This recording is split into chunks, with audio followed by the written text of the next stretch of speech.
you very much for the introduction, Honorable David Tao-Lee, Minister of Foreign Affairs of Taiwan.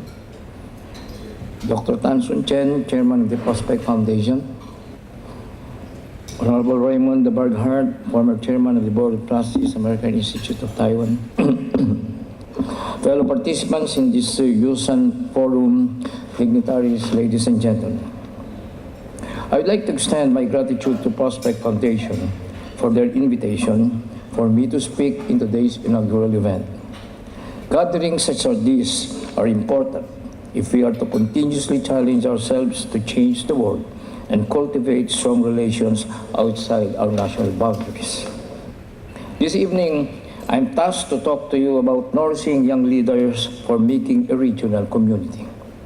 For decades, public and private institutions all over the world work tirelessly to strengthen the ties of people. Multilateral international organizations, non-state organizations, and even individual personalities have blurred the borders of culture, camaraderie, leadership, and even issues that affect people's daily lives. The common concern that human development pushes us all together towards collective action that will ensure the improvement of the lives of the people.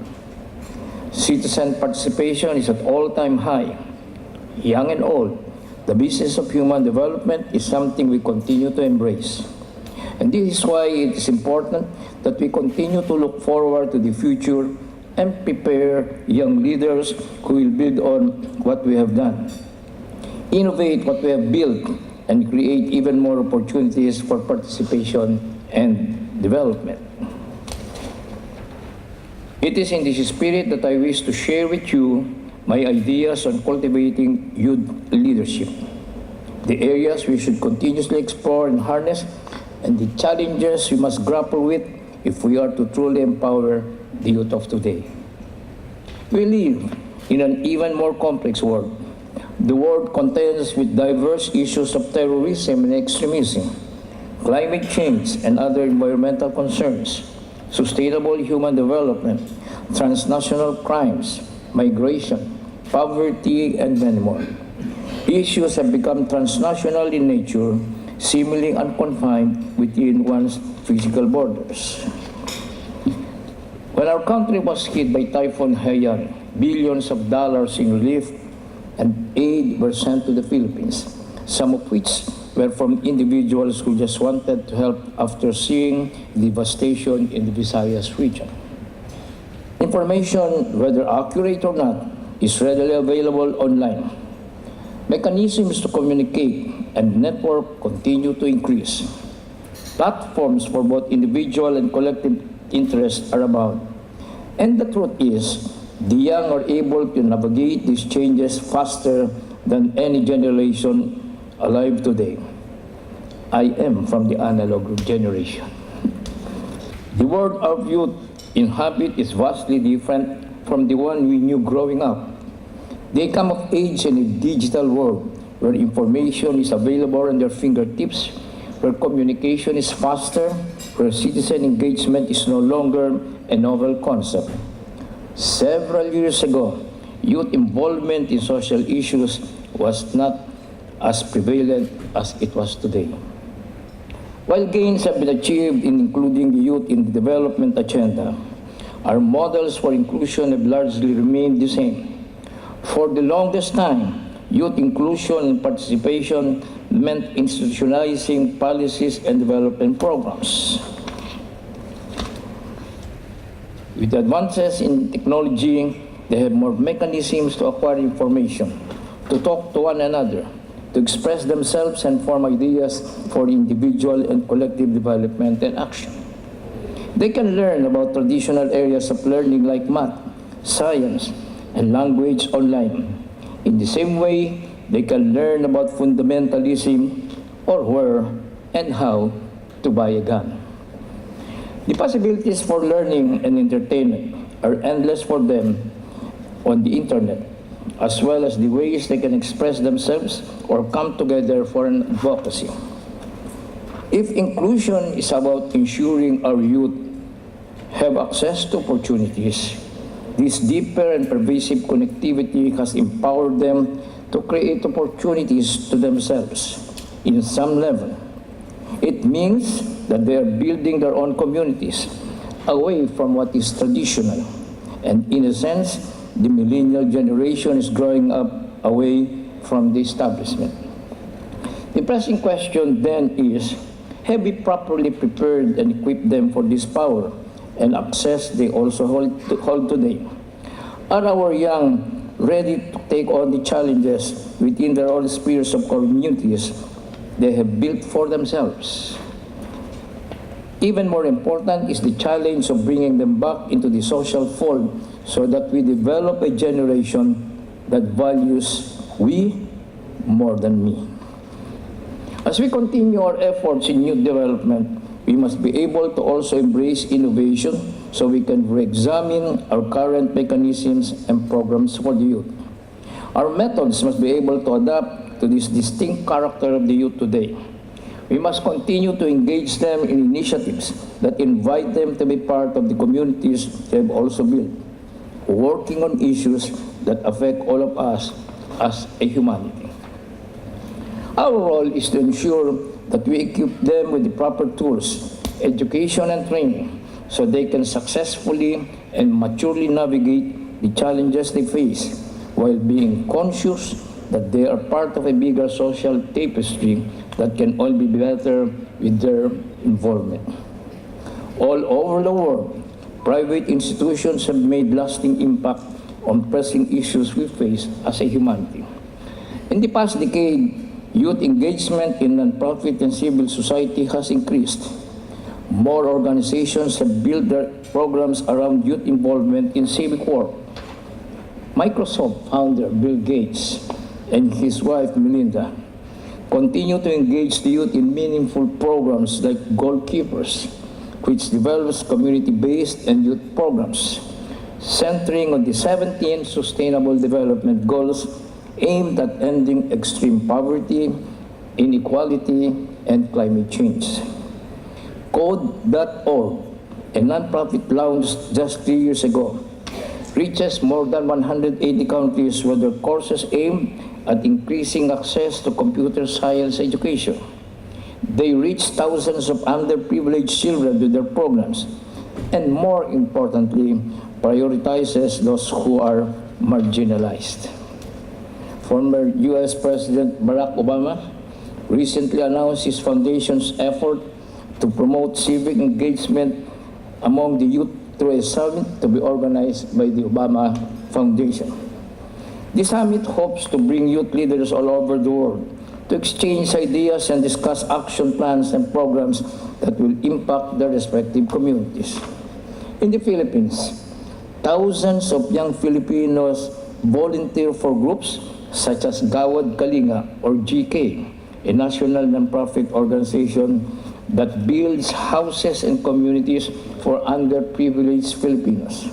They take part in the actual construction of houses, volunteer for the social programs on education, health, and values formation in GK villages. We must also harness existing mechanisms for youth participation in leadership development. I have been involved with scouting activities for most of my public life. I was for a long time the national president of the Boy Scouts of the Philippines. And my involvement in scouting was born out of my personal belief that we must invest in our children at a young ages. The values and principles we learn to be responsible and compassionate citizens must be developed early on through collaborative efforts and programs. For nearly 6 decades now, I saw significant developments and challenges that have come our way not only in the Asia-Pacific region, but in the entire world in the field of scouting.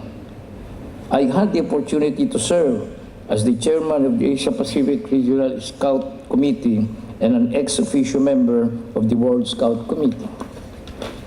Taiwan has a strong history and commitment to scouting. There have been 3 regional chairs from Taiwan. The latest was Dr. Chow Shu Po, who served as chairman of the Regional Scout Committee from 2013 to 2016. and I had the privilege of meeting all of them, and they all acknowledged the value of their Scout training in their individual leadership formation and practice. Out of the 40 million Scout members creating positive change in their communities, 30 million are in the Asia-Pacific region. Indeed, this is a fertile ground for leadership. The principles instilled in Scouting provide a solid foundation for leadership because it develops a deep-rooted sense of community, espouses the virtues of kindness, courage, friendliness, respect, loyalty, preparedness, helpfulness, and other positive values that allow for the formation of responsible, community-centered youth. And one of the maxims of Scouting is that we prepare our youth for life. We instill them the necessary values and skills to survive and thrive at life. We train them to be prepared for challenges, to navigate the complexities of their physical and social surroundings, to include others in the way they live. But another pressing challenge for all of us is the question of what kind of life are we preparing our youth for? What kind of global and regional communities are we building where we trust them upon? And as a public servant, I work relentlessly to ensure that governance was an instrument to build better communities that can effectively respond to the needs of our constituents. It was not enough to provide opportunities. What was crucial was to provide the environment where creation of opportunities is a natural effect of a well-governed, closely linked, highly connected, and functioning city. We must also be able to sustain the gains we have achieved as a region. Economic growth in Asia is at its highest, industries are growing, and more jobs are opening up. Our role in the world economy and trade is expanding, and our influence increasing. South and Southeast Asian countries and businesses are increasingly becoming competitive. To me, one of the fundamental principles of leadership is that citizens must be able to partake in the economic progress of their community.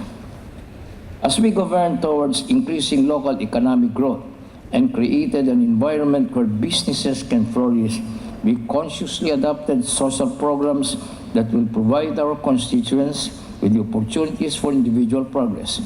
This is what we must always collectively do: encourage and harness economic growth towards social and individual prosperity. At the heart of this nurturing initiative must be a strong commitment to invest in our youth. Public and private investments on education, health, science and technology, cultural and arts development, sports and recreation, and other social welfare aspects must continue and evolve with the youth. Participation must increase. Organization and mobilization must continue to gather the youth in safe places where individual expression and collective goals are incubated and nurtured. Governments must continue to invest in the education of the youth, not only in the infrastructure, but also on the programs. We must incorporate new trends on technology, but also strengthen traditional areas of learning like agriculture, business, finance, science, medicine, law, education, and the like. And to ensure that we continue to develop leaders in every sector, we must innovate social and economic institutions so they can continue to be relevant to the needs of the youth. More than that, we must find ways to link these disciplines together towards creating a world that will encourage growth for them. As a local chief executive of the city of Makati, it was my policy to allocate a substantial budget for education, especially for our higher education.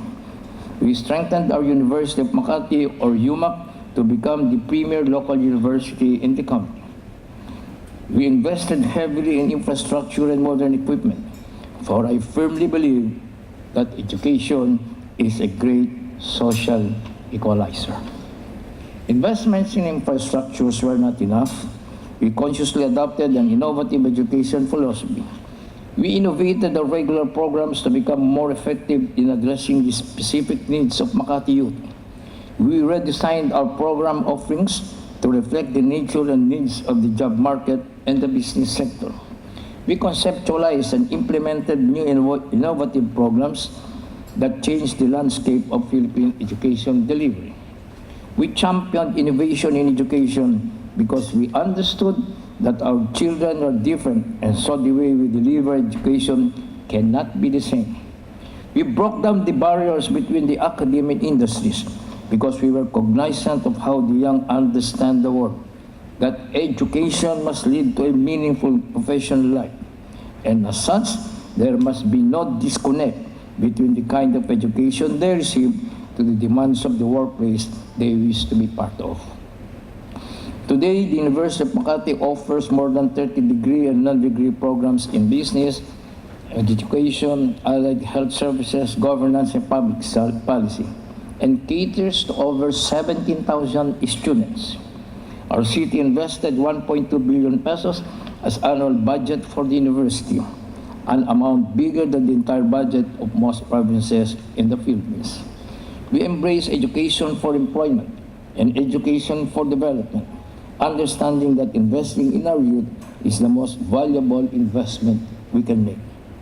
I also ensured we invested in health programs in a huge amount that will guarantee our city nurtured healthy children. Primary health care was a priority. We were the first city to establish a primary care center and also the first city to establish a world-class government hospital where residents do not pay for any kind of medical treatment received. Private institutions such as the Prospect Foundation here in Taiwan must continue its work in research and program development to create opportunities for participation. The challenge of the private sector is to engage the young in programs where they can further develop their skills but also create meaningful change in society. Both public and private institutions must invest in programs that will not only bring together the youth through online platforms, but one that will physically bring them all together to personally exchange ideas and participate in discourse. The national hero of the Philippines, Dr. Rizal, has a well-known statement about the youth. He said, "The youth is the hope of our nation." This is true, but I wish to take this further and say that in today's globalized world, the youth is no longer the hope of the future. They are what makes the present full of hope. And so, participation and inclusion must be our fundamental strategy in engaging the youth. The world is in no shortage of innovative ideas. Sometimes, what we lack are the opportunities to make these ideas into reality, to implement these ideas towards specific goals that will contribute to further development of humanity. This is the collective task we must address. We must work hand in hand with the youth to build the world they dream in the future. The creativity and natural talent of the youth are as limitless as their dreams. Our role is to provide them with the spaces to cultivate their talents, skills, and interests. We must also provide the mechanisms so that they can share it with one another, both online and on ground. Nourishing youth leaders must mean that we will listen to their ideas. It must mean we will create the opportunities for them to realize these ideas. There must be no waiting time for them to have the means and opportunities to change the world. No turning over of the mantle of leadership. I remember the idea of President Obama about citizens having a seat at the table. That is precisely what we must do. We must let the youth have a seat at our regional table and engage them in our efforts to cultivate and strengthen our regional communities. They must be part of the agenda setting, the development of the mechanisms to address the diverse issues we face, as well as the collective action needed to effectively achieve our common goals. More than that, we must be ready to break barriers the same way that digital inclusion has broken down barriers for the youth. If participation and inclusion are fundamental guiding principles for youth development, we must look at the mechanisms we provide them on education, employment, health, political, social, and economic participation, and find points of integration and develop innovative ways of service and program delivery. And if we are to be effective in developing young leaders that are prepared and equipped to tackle the challenges today, then we must be committed to re-examining how we engage the young, how we provide for their needs, and be open to disrupting established methodologies. How we develop local economies must be connected to how we deliver education and healthcare programs. What we invest in terms of technology, scientific research, and development must be geared towards creating better ways for our youth to learn, to cope, and to live in a complex, dynamic, and independent world. In today's changing world, the challenge is to prepare our youth to thrive and effect their own brand of change that will contribute to the development of people. For us, this means reinventing the way we govern, educate, engage, think, and conceptualize programs, platforms, and mechanisms to serve the youth. It's not enough that inclusion means providing them access to opportunities. We must reinvent the way we create those opportunities for them and be part of the way they also create opportunities for themselves. In essence, we need to connect to the youth the same way they connect to each other. If we are to do so, then we must embrace innovation and be ready to adapt to a rapidly changing world. Finding the balance between traditional objectives in development and changing needs and methods of participation and inclusion is a crucial task that we must have to observe. We no longer just pave the way for the youth of today. We must pave it along with them. Ladies and gentlemen, I hope and pray that we may all continue to work together to nurture young leaders who will change the world for a better tomorrow. Thank you.